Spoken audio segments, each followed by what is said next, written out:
Mesdames, Messieurs, bonsoir et bienvenue à tous. Formi Armstrong Sanda, good evening. Bonsoir Nadine Yambo. Good evening, ladies and gentlemen. Thanks for joining Equinox Television on the 8 p.m. bilingual newscast. Equinox is live from Cameroon's economic capital city, Douala. In our top stories, a dark and bloody October 24, 2020 in Cameroon. The country is mourning with the city of Kumba in the southwest region as gunmen murder 6 schoolgirls in cold blood. Kumba after Ngarbu is the narrative across Cameroon. À la une de ce journal, onde de choc et consternation totale après le massacre de 6 jeunes enfants à Kumba dans le chaudron de la crise anglophone. 6 jeunes enfants ont été froidement abattus dans leur salle de classe par des hommes lourdement armés qui ont fait irruption dans leur établissement scolaire ce matin. Au regard de ces enfants tués, des leaders politiques, artistes, musiciens, membres de la société civile dénoncent une barbarie, l'atrocité d'une guerre fratricide dans les régions anglophones. À suivre dans ce journal la réaction du gouvernement ainsi que les circonstances de ces tueries.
C'est une scène d'horreur vécue ce samedi à Kumba, dans la région du sud-ouest Cameroun.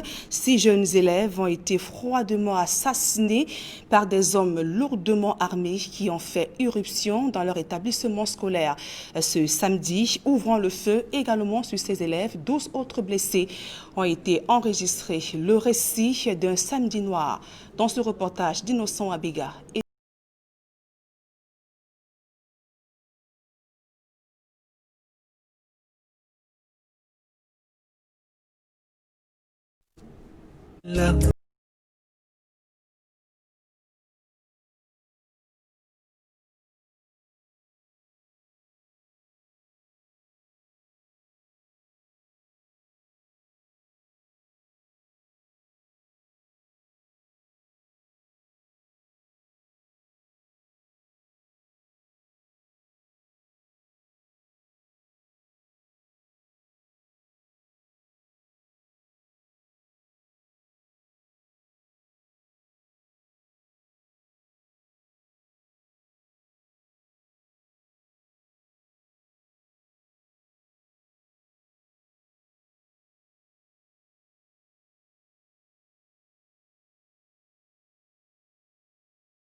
Samedi 24 octobre 2020, samedi noir pour les habitants de Kumba dans le département de la Mémé, région du sud-ouest.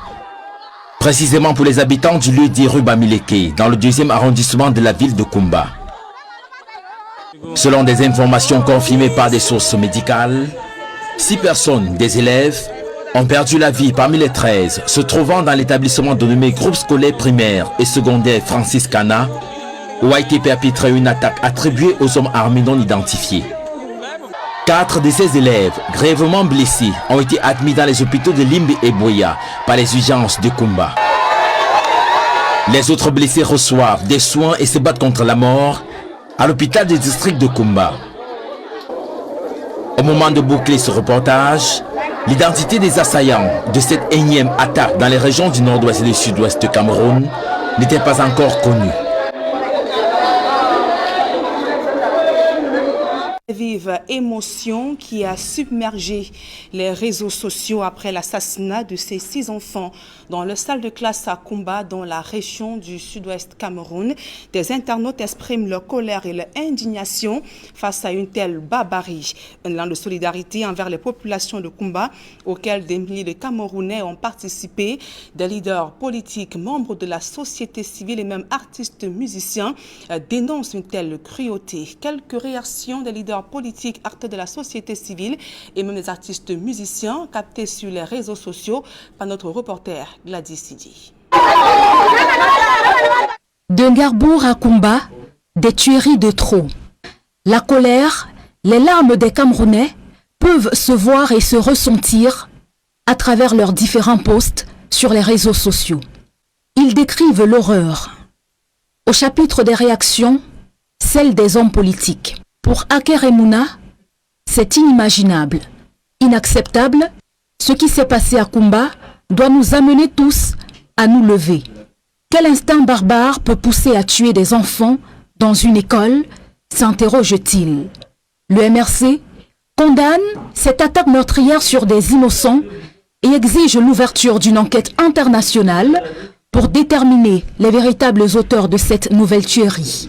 L'honorable Cabral Libi du PCRN écrit « Il faut être particulièrement inhumain, narcissique et insensé pour penser que tuer froidement des élèves peut rallier la communauté internationale à une cause. Il faut être désespérément fou pour penser que l'État peut fléchir, que les institutions d'un pays peuvent s'arrêter de fonctionner parce que des terroristes sèment l'horreur.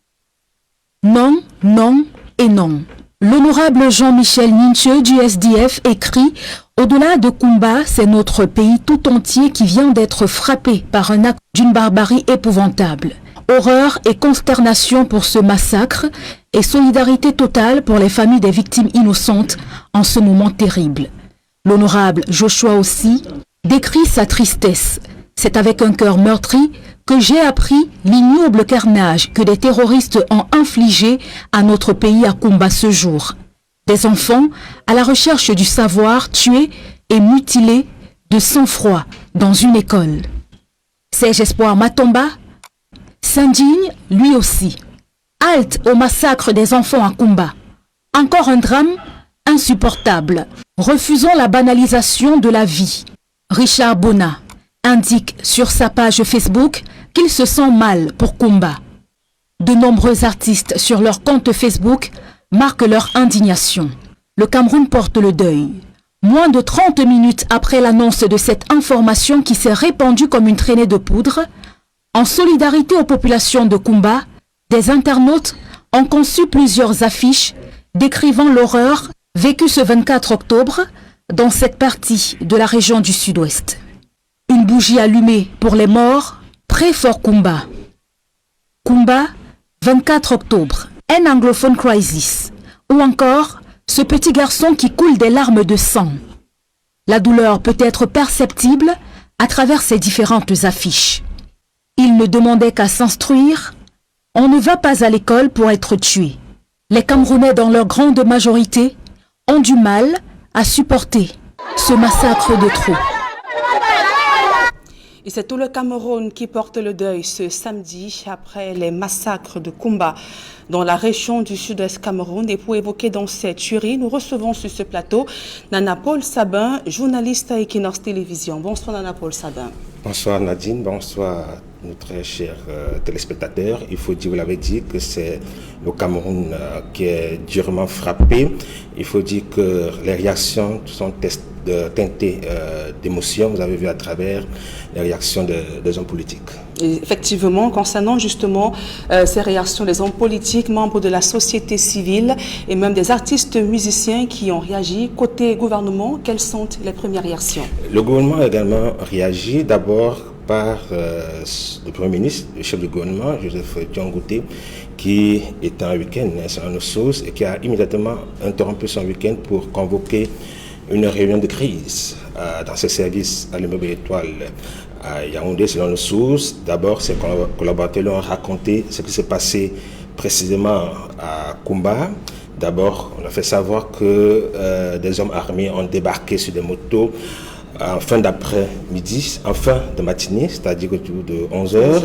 Voilà, ils ont donc abattu certains élèves et en plus, ils sont repartis.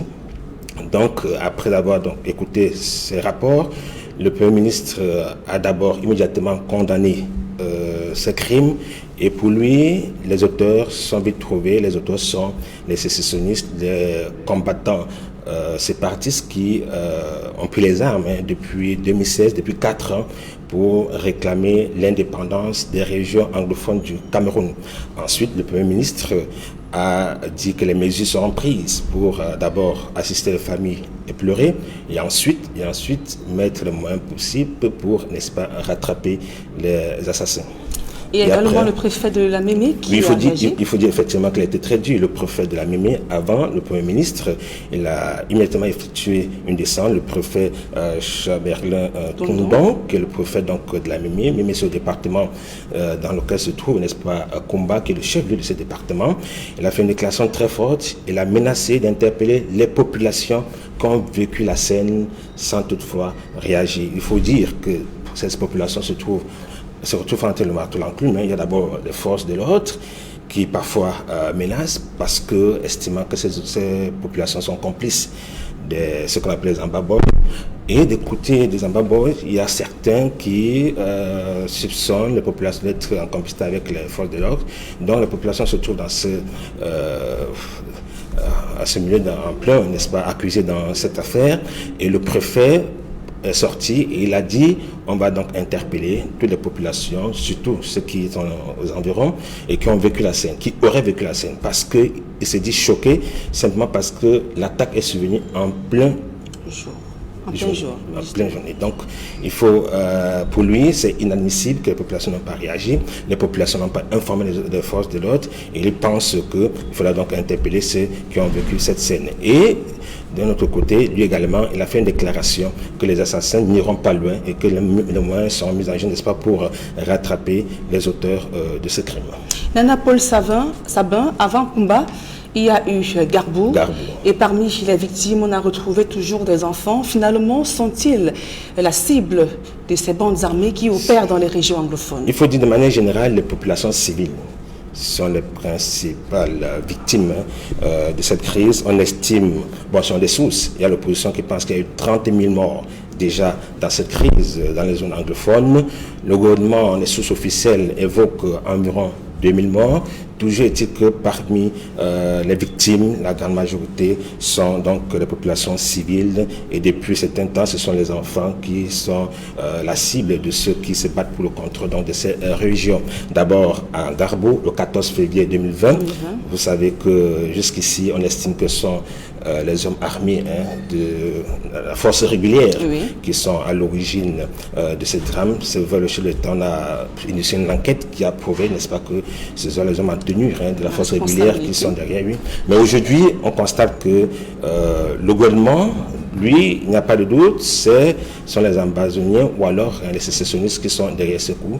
Mais toujours dit que la cible est la même, ce sont les enfants qui en souffrent. Et le gouvernement, pour sortir, a donc précisé que l'objectif de ces bandes armées est de freiner l'élan entamé depuis le début de la rentrée scolaire pour empêcher les parents de laisser les enfants aller à l'école. D'ici les prochains jours, est-ce qu'on pourra dire que finalement les parents ne vont plus laisser les enfants aller à l'école? Alors, vous avez vu la réaction de l'honorable Nietzsche, qui est député STF, dit que l'éducation représente un des biens les plus précieux de la République. Tout le monde est d'accord, mais sauf que pour les Amazoniens, ils pensent que c'était moyen. pour amener le gouvernement à accepter ce qu'il réclame, à savoir l'indépendance des régions anglophones. Et depuis 4 ans, ces Amazoniens font tout pour... ils ont un mot d'ordre, école morte dans ces régions. Et le gouvernement également ne baisse pas les bras, met les moyens pour que les enfants vont à l'école. Ces derniers temps, on a cru que la situation allait s'arranger, surtout parce que certains chefs de guerre de l'Amazonie, de la République fantôme de l'Amazonie, ou alors certains chefs de guerre qui sont donc des sécessionnistes, ont appelé à la reprise de l'école, d'encourager les enfants à retourner à l'école. Mais de ce côté, ils sont également divisés, et c'est justement sur les radicaux, ceux qui sont contre donc, le retour à l'école des enfants qui ont sans doute commis ce crime. Donc, de ce côté-là, les Amazoniens, de leur côté, estiment que c'est l'école morte dans les zones anglophones, dans le but d'obtenir l'indépendance de ces 2 régions. Mais vous savez très bien, empêcher un enfant d'aller à l'école, c'est tuer l'éducation totale, parce que ces enfants qui sont les dirigeants de demain. Donc, on peut mener cette guerre, on peut revendiquer autrement, en laissant les enfants donc, aller à l'école, en laissant les enfants être éduqués. Merci à vous, Nana Paul Sabin. Je rappelle que vous êtes journaliste à Equinox Télévision. Merci pour toutes ces précisions. Je voudrais également rappeler aux téléspectateurs que tout juste après cette édition bilingue d'information sur Equinox Télévision, vous aurez donc à suivre Equinoxois spécial combat avec Serge Alain Autour et ses invités sur le plateau d'Equinoxois, à suivre tout juste après le journal de 20h sur Equinox Télévision. D'autres familles dans la consternation et le choc également, c'est la famille du bâtonnier maître Charles Tchakounté Patié. L'atmosphère était lourde hier lors de l'arrivée de sa dépouille au Cameroun en provenance de France, où il a trouvé la mort. C'est par centaines que les avocats, membres de la famille proche, se sont donc mobilisés pour accueillir sa dépouille. Retour sur l'ambiance chargée d'émotions avec Cédric Chouna et Michel Ngatiouf. Le corbillard qui conduit la dépouille du bâtonnier maître Charles Tchakounté Patié fait son entrée ici dans une explanade aménagée pour les premiers hommages de sa famille professionnelle. Une arrivée qui impose à ses condisciples silence et recueillement face à la réalité du départ brusque de celui qui présidait à la destinée du corps des avocats du Cameroun comme bâtonnier de l'ordre. Insérés dans un cercueil, ce sont eux, les avocats, qui dressent le protocole autour de la dépouille de leur défenseur, qui range définitivement sa toge après avoir passé 28 ans au barreau du Cameroun. Une cérémonie sobre à l'occasion. Ils sont des centaines à braver le noir pour lui faire les premiers adieux et marquer leur sympathie à l'endroit de l'illustre. Tous sont présents, avocats, juges, magistrats et même des visages de l'administration pour témoigner l'amitié et le respect. Lorsque j'ai vu ce cercueil débarquer, je me suis dit c'est vraiment fini, il est parti. Et le barreau du Cameroun a perdu un grand bâtonnier. Un début des obsèques dont le ton est donné par les avocats, mais un moment de grande douleur pour ceux-ci. Il n'y a pas de qualificatif à donner. C'est un monsieur exceptionnel. C'est triste pour nous, c'est triste pour le baron. Nous pleurons à l'heure actuelle, mon cœur saigne même, de savoir que Maître Tchakounté n'est plus vivant, notre bâtonnier. Il était un maître modèle. Le premier bâtonnier en fonction à rendre l'âme depuis l'existence du barreau quitte ce monde le 4 octobre alors qu'il devait achever son mandat en décembre. Un programme officiel des obsèques reste attendu alors que la dépouille est gardée à la morgue de la garnison militaire de Douala. L'actualité hors de nos frontières à présent en Guinée-Conakry, Alpha Condé déclaré vainqueur de la présidentielle. Selon les résultats rendus publics par la commission électorale, le président sortant remporte le scrutin avec 59,49% des suffrages exprimés contre 33,5% pour son principal challenger, Seylou Diallo. La proclamation des résultats intervient dans un contexte marqué par de fortes tensions, enregistrées donc avec 14 morts à la clé. Le reportage de nos envoyés spéciaux en Guinée-Conakry, Emmanuel Diop et Guizoko. La Commission électorale nationale indépendante de Guinée-Conakry a donc rendu public les résultats de l'élection présidentielle. Ceci donne une victoire au président sortant dès le premier tour. Ont obtenu professeur Alpha Condé, RPZ Arc-en-Ciel, 2 438 815, soit 59,41%. Mamadou Selou Dalin Diallo, IFDG, 1 373 320, soit 33,50%. Le candidat professeur Alpha Condé, Arc-en-Ciel, FPD Arc-en-Ciel, est déclaré élu au premier tour du scrutin du présidentiel. Mais c'est dans un contexte très tendu que la publication de ces résultats est intervenue pour accéder au palais du peuple où ces résultats étaient rendus publics par la Commission électorale nationale indépendante. Il fallait montrer patte blanche et Equinox Télévision n'a pas pu y avoir accès, recourant finalement aux images de la télévision guinéenne pour vous faire vivre ces résultats. Il est à noter que le vote n'a pu être organisé que dans 8 ambassades. Il faut également noter que très tôt ce matin, la ville de Conakry était quadrillée par les forces de l'ordre qui ont notamment multiplié les patrouilles pour s'assurer que la sécurité était effectivement au rendez-vous. On a pu également noter, juste après la publication des résultats, que le ciel guinéen était parcouru par de nombreux drones qui retransmettaient les images en hauteur sur la situation dans la capitale, voire le reste du pays. Alors que de nombreux incidents ont été signalés ces derniers jours, faisant au total 14 morts, toute la question est de savoir maintenant quelle sera la réaction du candidat de l'opposition, Selou Dalin Diallo. Celui-ci avait, aussitôt l'élection présidentielle terminée, annoncé qu'il avait remporté avec 58% de suffrages dès le lendemain de ce scrutin. C'est donc là la principale préoccupation des Guinéens après la proclamation des résultats de l'élection présidentielle par la CENI. Désormais, c'est au Conseil constitutionnel qu'il revient de confirmer ou d'infirmer la victoire du professeur Alpha Condé. Et pour sortir de cette première partie du journal, initialement annoncé pour le samedi 24 octobre 2020 à Brazzaville au Congo, la célébration des 60 ans des indépendances des pays africains francophones et des 80 ans de la participation des troupes africaines à la libération de la France s'est reportée et le chef de l'État, Paul Biya, n'a donc effectué aucun déplacement.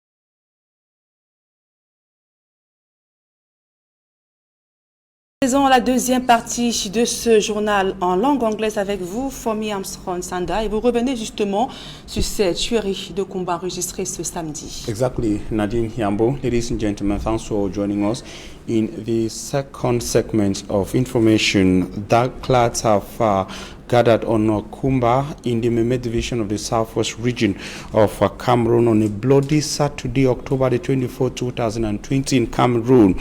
Unknown gunmen stormed the St. Francis Cana Primary and Secondary School in the Fiango neighborhood of the city, killing 6 school kids and leaving at least a dozen severely wounded. More with our reporter Simat Njikan-Gibre. A black Saturday for inhabitants of Kumba, precisely those residing at Bamileke Street in the Kumba 2 subdivision. Some pupils of St. Francis Cana Primary and Secondary School were taken unaware by unknown armed men who stormed their school compound.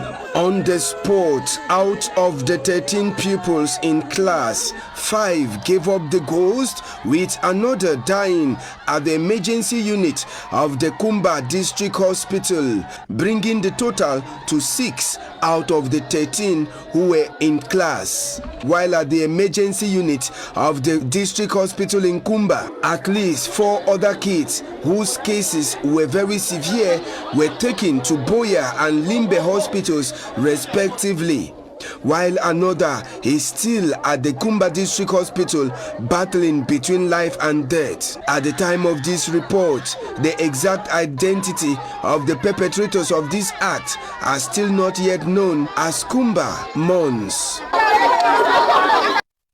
At the emergency unit of the hospital where they were rushed to, our correspondent in the Southwest Regional Chieftain Boya Derek Jato, who traveled to Kumba, went visiting with our correspondent in Kumba, Zaiboy. They tell us that the situation remains disturbing.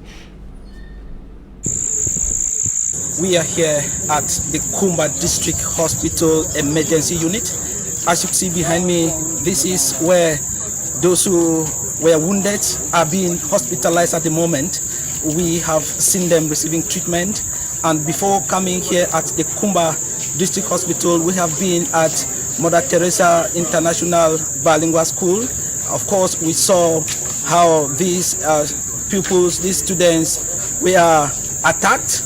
We have seen blood all over on the floor. We have seen how their books have been rubbed with blood. We have seen how these particular students that came only with their pens and books to learn, at the end of the day, abandoned everything, running for their day lives. As at now, 6 students have been confirmed dead, 13 wounded, currently receiving treatment here at the emergency unit of the Kumba District Hospital. And we are going to have a press briefing from the Senior Divisional Officer for Meme Division in the person of Tundong Chamberlain. But we have equally seen the City Mayor of Kumba. He has been at the site, and he is equally here at the district hospital. We spoke with him a while ago. He made mention that security cannot only be allowed in the hands of security forces. The population too should do everything possible to join hands in order to put their town safe. He did mention that the authority will not back down. It is an indication that some people are still around with ill intentions. Well, this particular incident is coming again to tell the world that the war in the Anglophone regions, the war in the Southwest region is much more alive. But it is rather unfortunate that these students, most of them from Form 1, are victims, and they don't even know what is really going on. They came merely to learn, but yet their quest for knowledge has taken their lives. I am Derek Jato for Equinox Television News, Kumba District Hospital, Meme Division, Southwest Region, signing out from the emergency unit. Derek Jato with Saipo in Kumba at the emergency unit of the Kumba District Hospital. And the first official reaction came from the Senior Divisional Officer for the Meme Division, Tundong Chamberlain, speaking on behalf of the government of Cameroon. Take a listen to the STO in the following extract. We're going to help your child.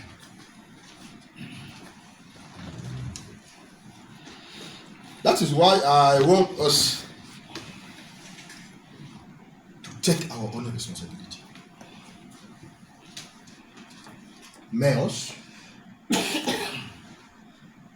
city mayors, city mayor, headquarter heads, to see how we can save Kumba.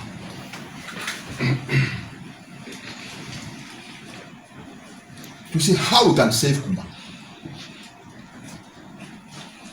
But I am going to say it openly here. And those boys should take it like a challenge. Very soon. Just what I'm saying. I say the same thing to Ivo. I say the same thing to that man of Legialego. Ayeke. And I am telling them, Ekeku, Pitacola, Cargo, Milpet, all of them, above the law, they are going to know that they are under the law.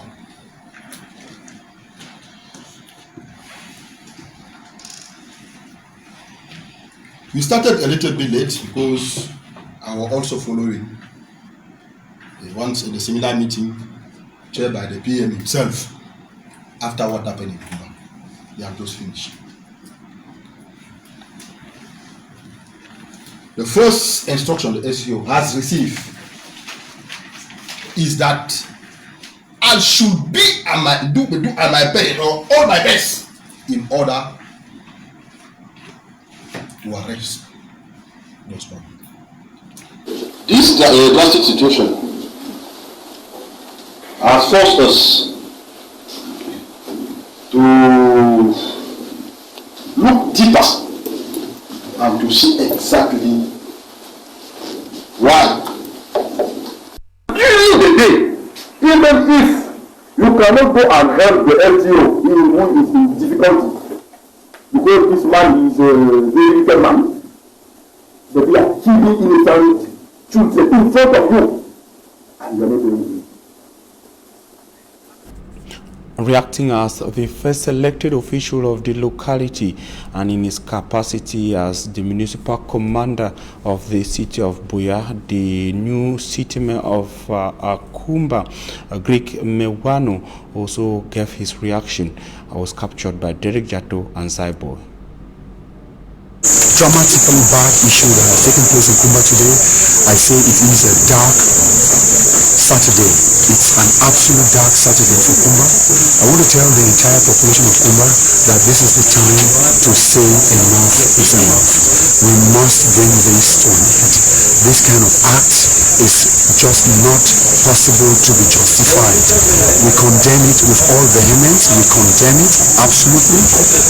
It should never happen, and we are going to do everything in our power to make sure that this never takes place.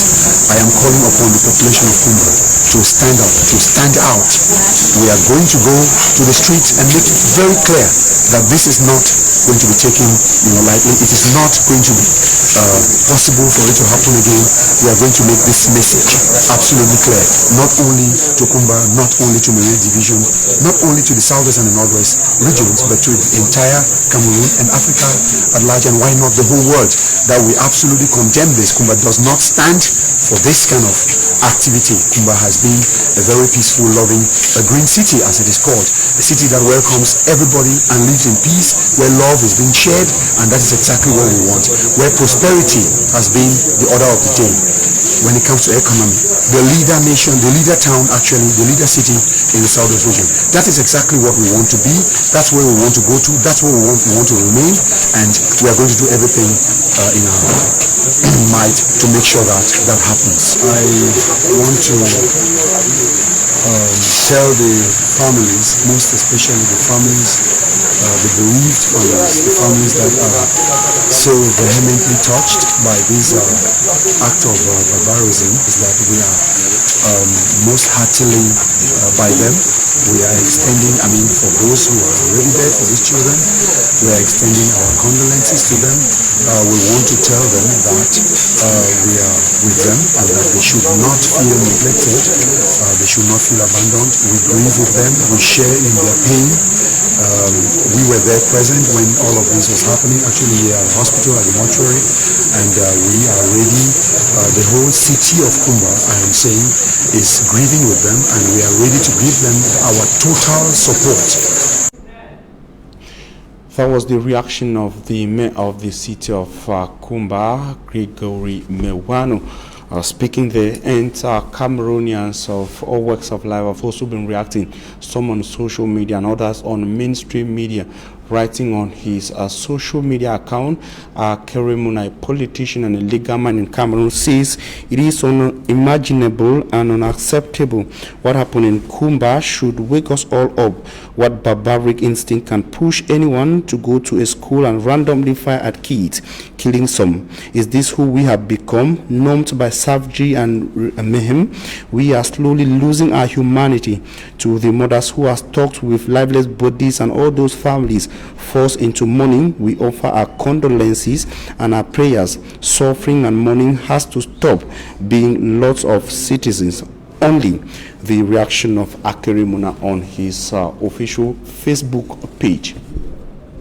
Another opposition, or rather politicians in Cameroon, have also been reacting on diverse platforms. We also captured the reaction of a member of parliament of the Social Democratic Front political party, Honorable Jean-Michel Ninchu, who writes that Jean-Michel Ninchu describes it as an appalling barbarism on a school which represents one of the most precious assets of the Republic. Horror and dismay for this measure, and a total solidarity with the families of innocent victims at this terrible time. Referring to the situation, how could such an abomination have occurred in the center of the city of Kumba when Yaoundé regime has for nearly a month given assurance that security will be guaranteed for the return of students to schools in the northwest and southwest regions of Cameroon? The reaction of Honorable Jean-Michel Ninchu of the Social Democratic Front political party.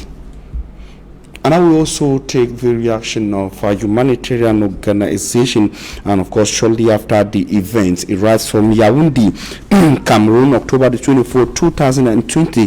The humanitarian coordinator in Cameroon, Mr. Matthias Z. Nab, strongly condemns the attack against Mother Francisca International Bilingual Academy in Kumba in the southwest region of Cameroon, in which is reported that at least 8 children were killed and other 12 wounded severely.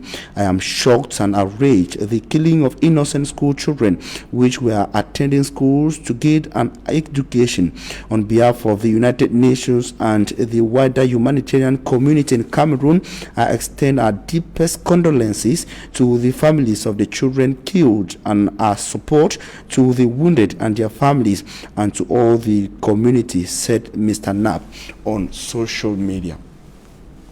Ladies and gentlemen, we are monitoring reactions in Cameroon and we'll be coming back to them in subsequent editions of News on Equinox Radio and television. But we'll remind you that shortly after this bilingual edition of news, you shall be having a special edition of Equinox Soir.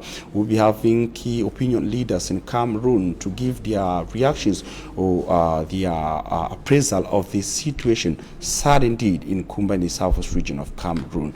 And it is with that last reaction that we end this edition of the news. We thank you for your very kind attention. Still with Equinox. Nadine, have a nice evening. Merci, Fomi Armstrong Sanda. Bonne soirée à vous également, mesdames et messieurs.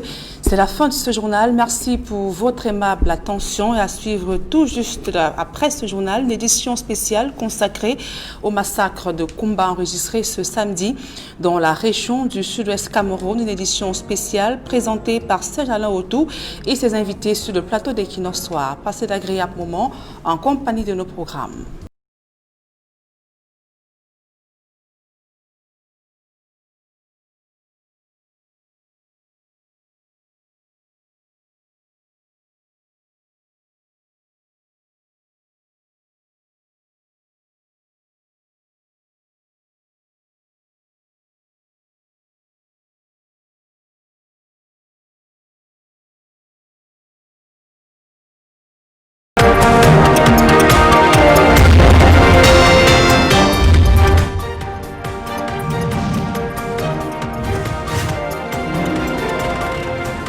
En 2015-2019,